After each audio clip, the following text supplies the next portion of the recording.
I'm Brandon Amoroso, and this is the D2Z podcast, building and growing your business from a Gen Z perspective. Hey everyone, thanks for tuning into D2Z, a podcast about using the Gen Z mindset to grow your business. I'm Gen Z entrepreneur Brandon Amoroso, founder and president of retention as a service agency, Electric, as well as the co-founder of Scaleless. And today I'm talking with Hamlet Azarian, who's the CEO of Azarian Growth Agency. Thanks for coming on the show. Brandon, thanks for having me on. Really excited to be here today.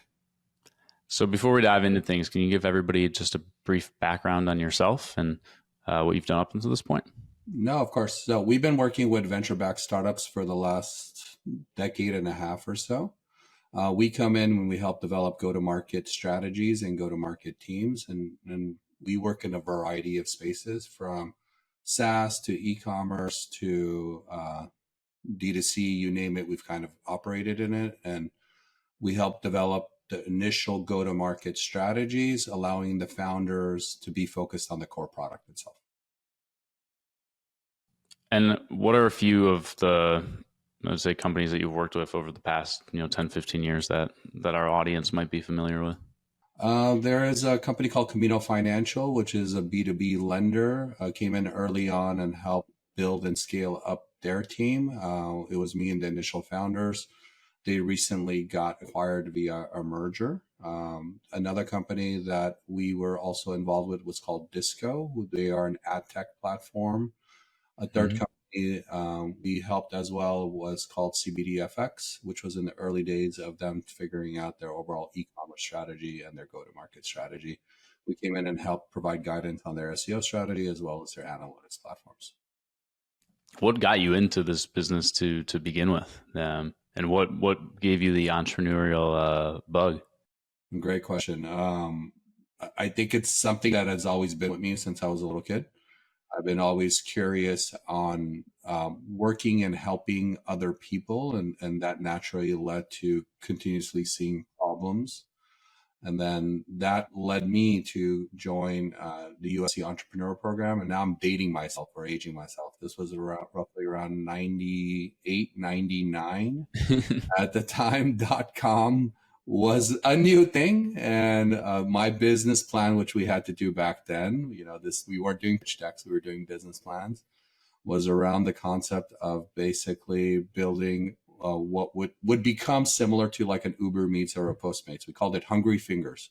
Back then, you didn't have phones. You had to order with your keyboard, and you would be ordering online and have the food delivered to your home, right? Through the laptop, through your computer. I struggled.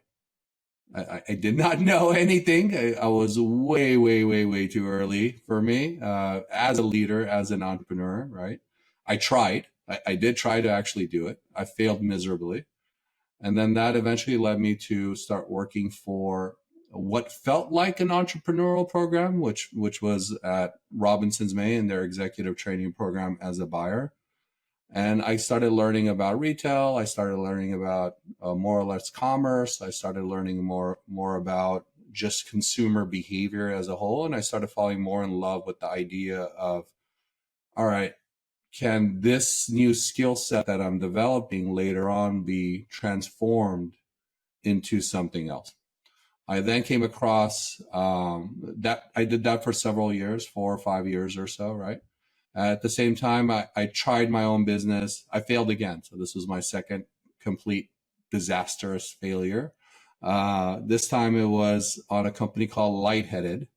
And what we were producing were LED lights that you would put in your hair and you can use to go to raves. And raves were starting to occur all over the place. We had found a manufacturer out of China.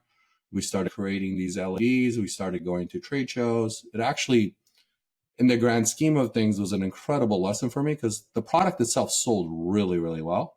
We went from like zero to $100,000 in sales in like month 2 or month 3. And it was really, really quick growth that we were starting to get, but the foundation wasn't there. Like I was side hustling this, right? I was doing this while I had a full-time job. I was traveling to trade shows. I was going out and trying to run a sort of a business that was booming, but at the same time keeping my regular day job because I didn't know how long this would last or what would happen with it.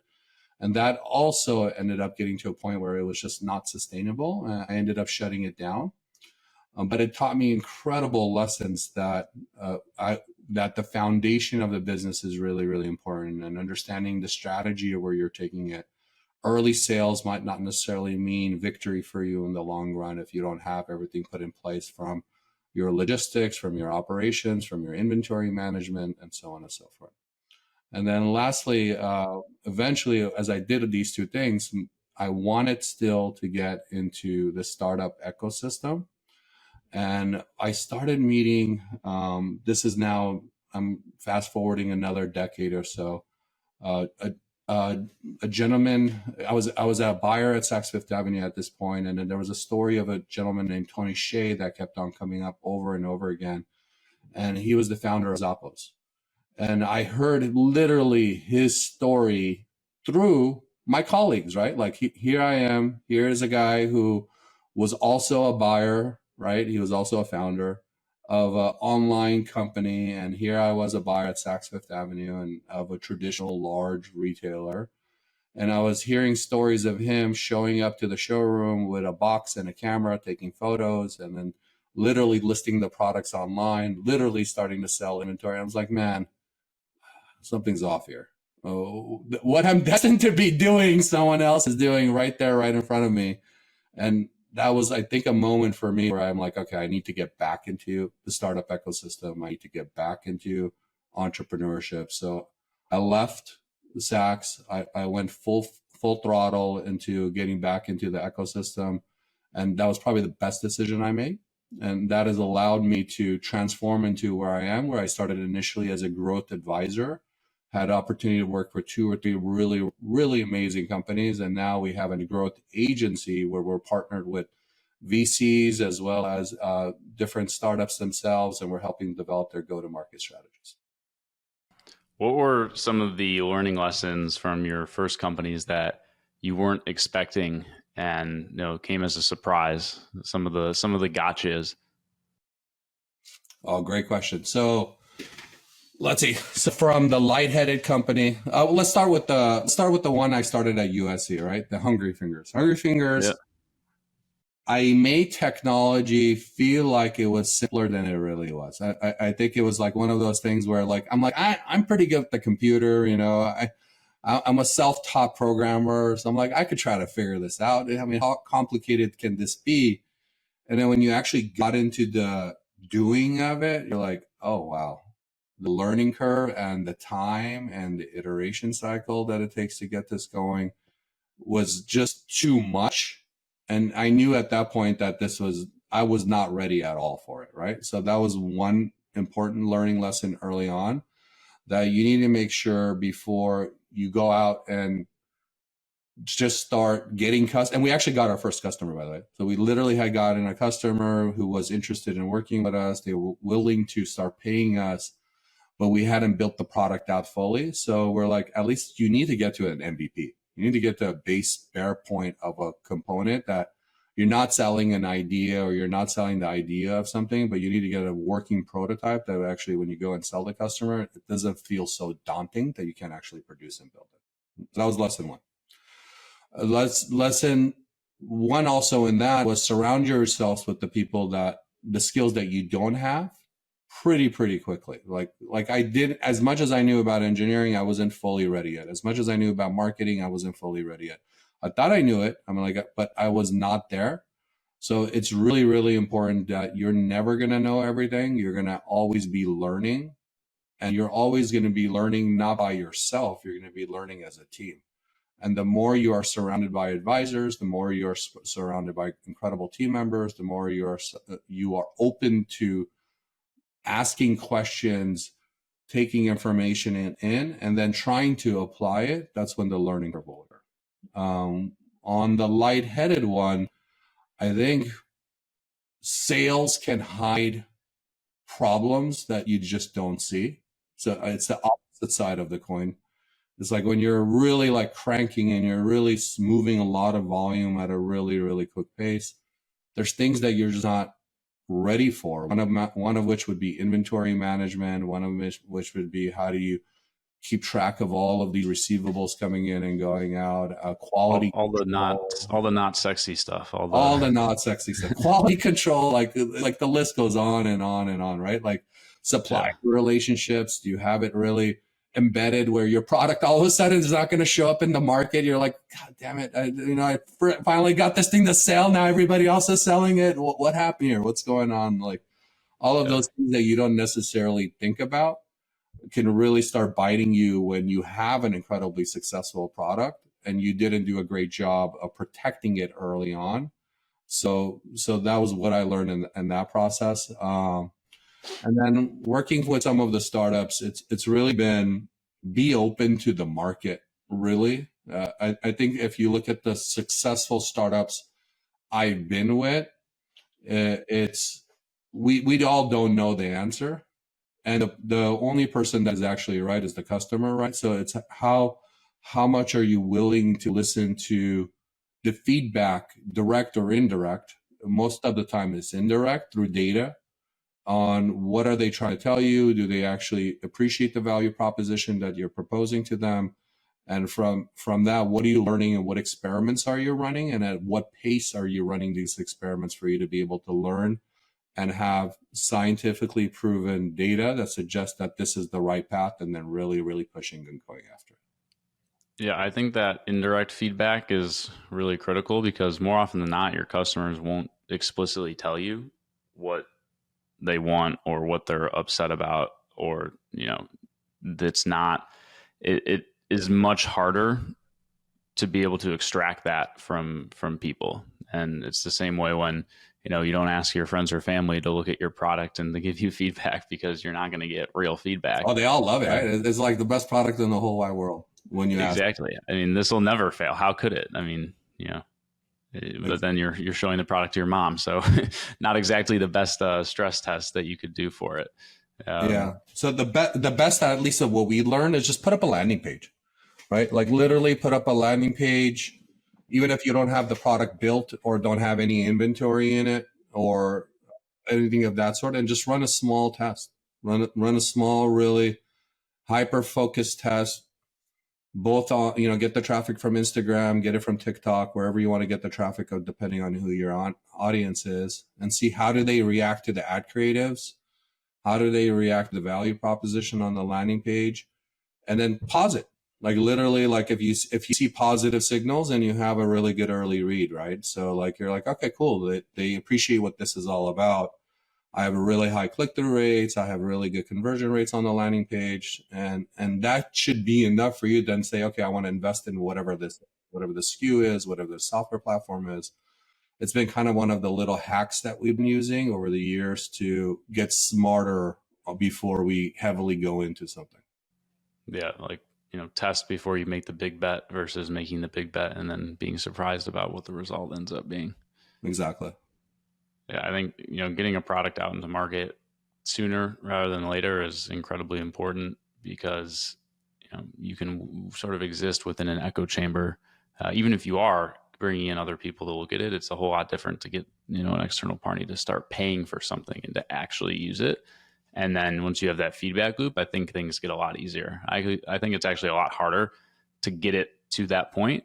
But once you're there and you have people using it, then I found it a lot easier to iterate and be able to grow from there.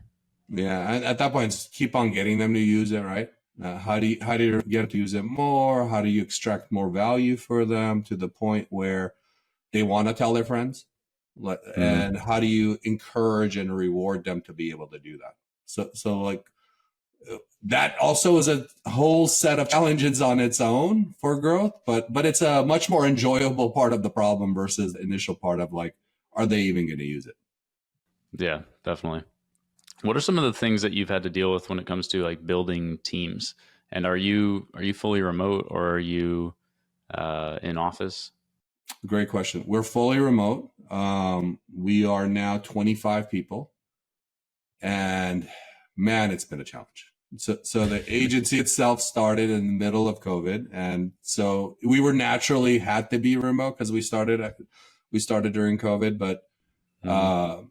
to continue our growth. I think what's really helped, if I reflect back on it, is obviously Zoom and Google Meets, all of those. We use that religiously, right? So we Yep. also do a great job of communicating on Slack, using Asana as our project management board. But more importantly, we're really open to constantly looking at our workflows and really understanding what's working, what's not working, and what needs to be iterated. If I think about it, it was much easier when we were smaller. So when we were like 5 people, super easy to be in touch and understand what's going on. When we got to 10, it got a little bit harder. 15, incredibly harder. 25, it continues to get even harder, right? But I think the way you overcome that is just the constant communication and being really great at it and checking in on people, and making sure that everything outside of work is also good too.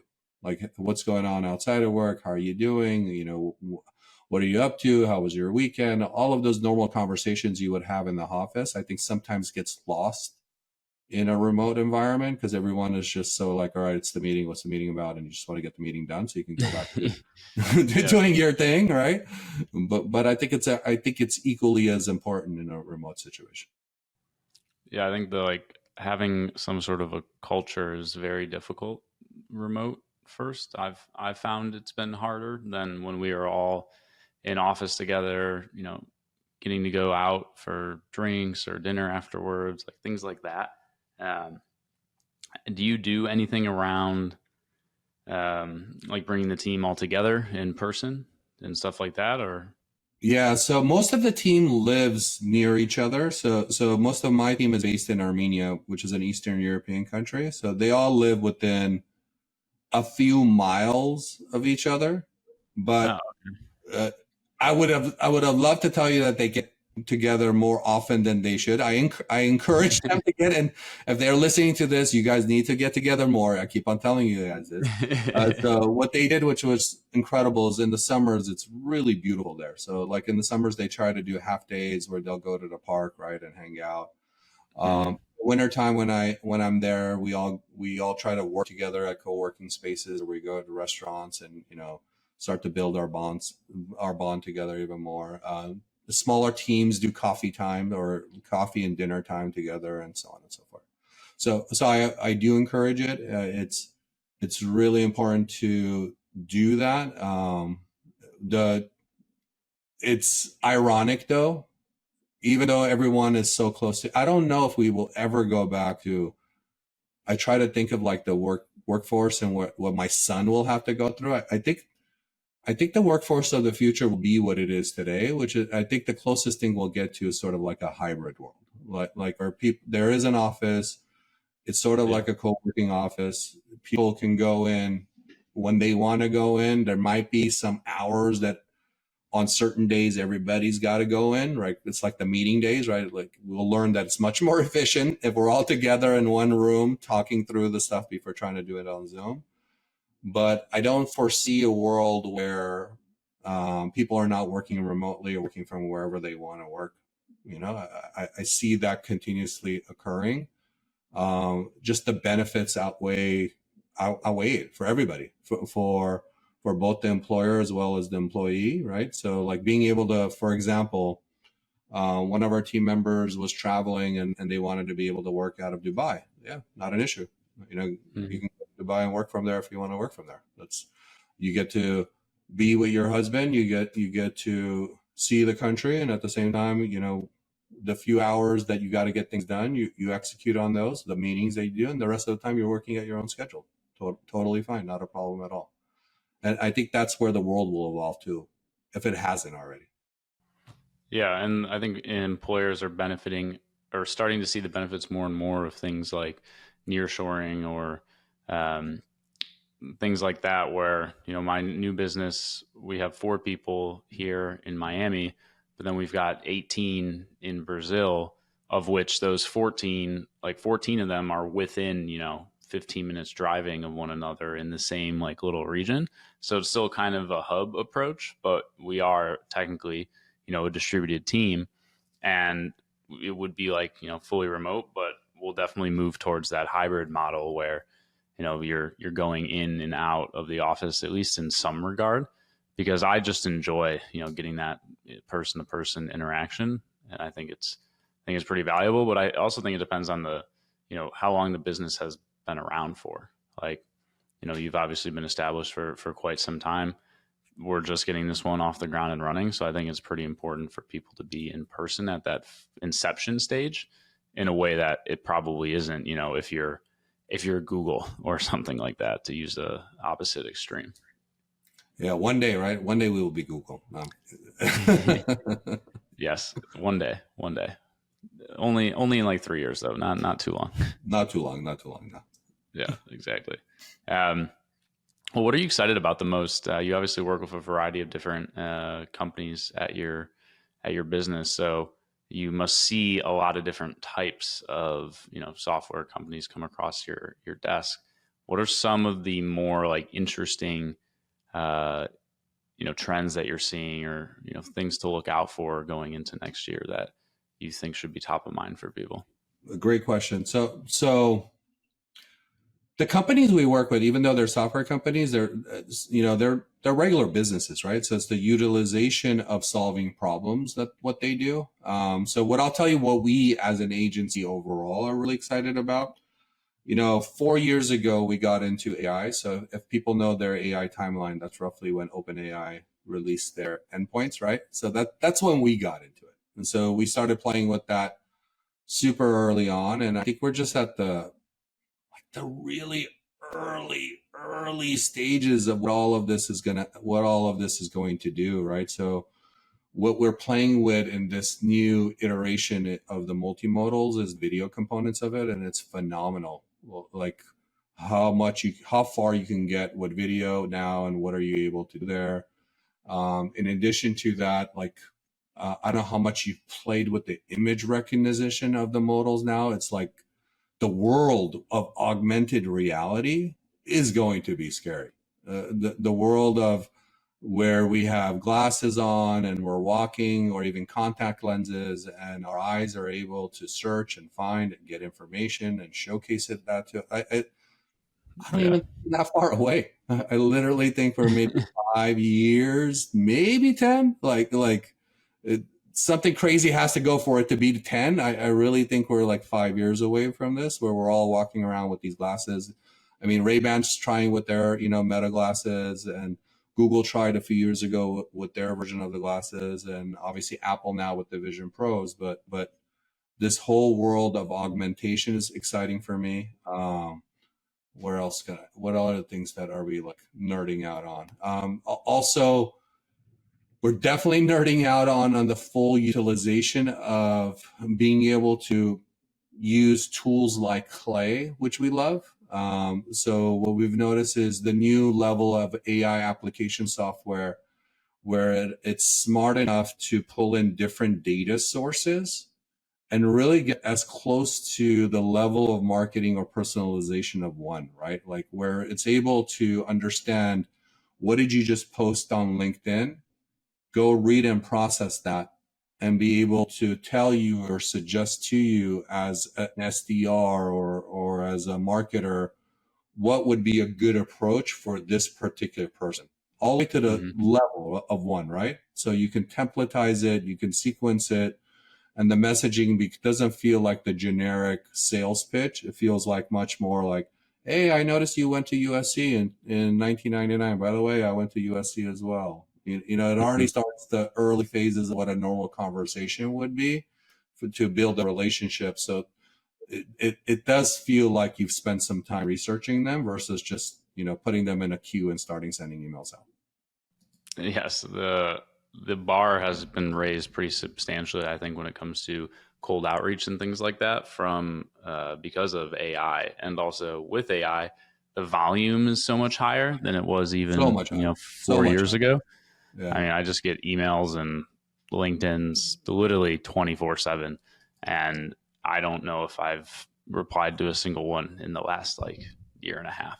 No, every once in a while I'll forward one because it might be relevant for somebody else on the team, but I do not envy the BDRs of the world currently.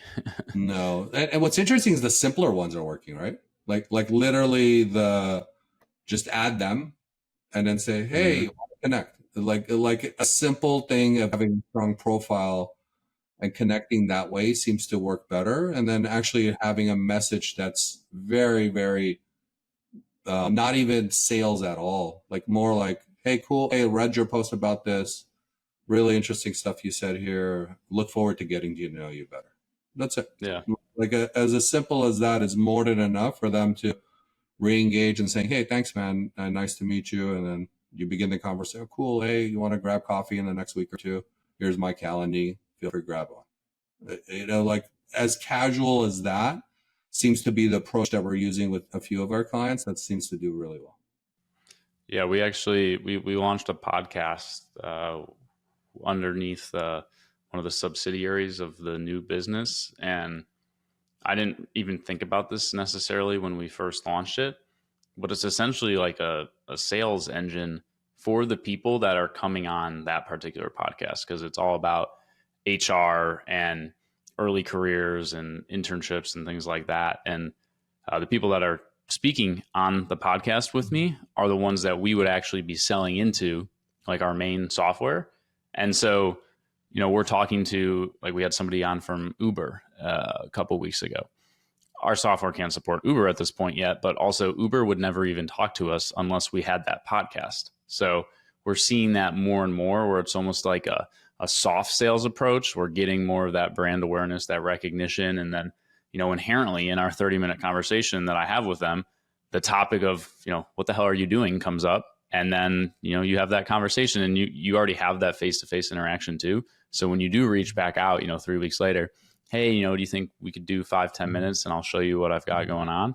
It's so much easier than just going direct, like, here, cold sales pitch, please sign up for this type of deal. Yeah, I love that. You're adding value, right? You're adding value in terms of the conversation. You're giving them an opportunity, a medium for them to talk about their product and their customer base and what they're trying to do.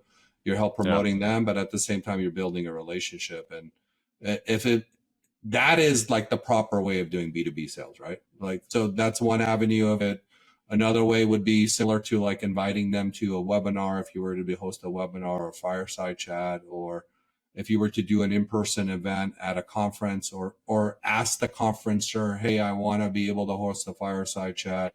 These are the type of guests that I'm going to be inviting to your conference, things of that sort. Yeah, I think the thing that people get tripped up on is wanting that, like, instant, gratification. And building up a sales funnel and pipeline takes time.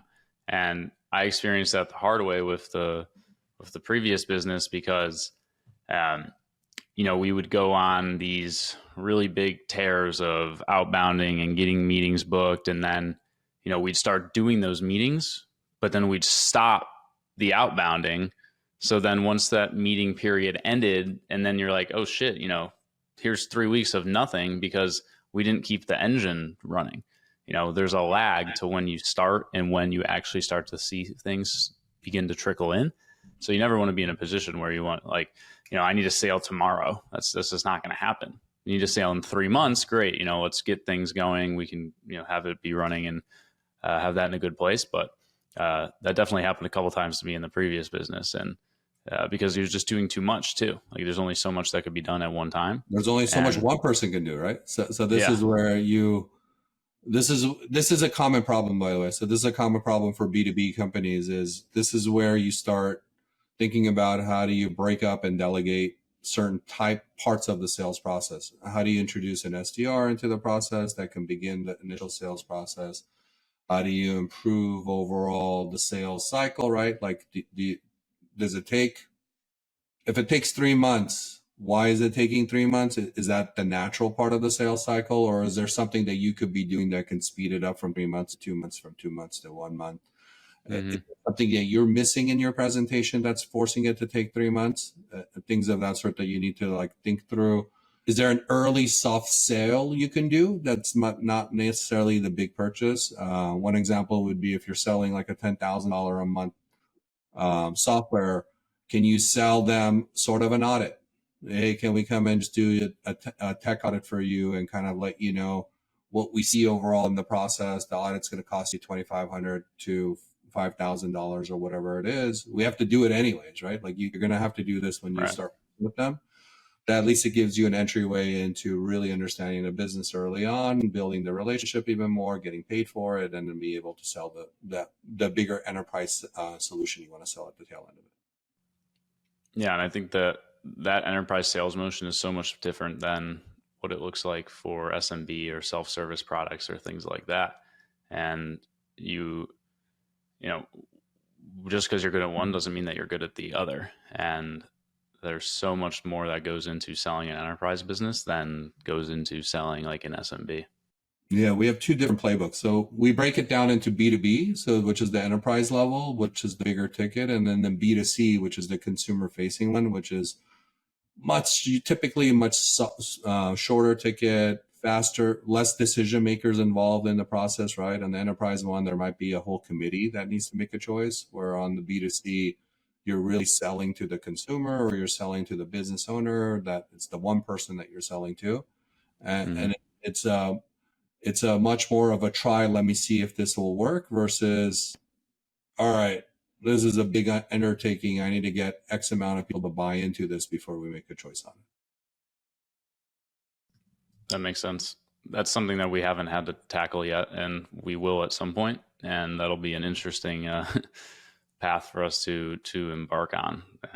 Moving more to like that account-based marketing than necessarily a little bit more low-level approach to sales. Very cool. Well, I got one last question for you here. If there was one thing that you would tell your younger self, you're about to start your first business, what would it be? Oh, great question.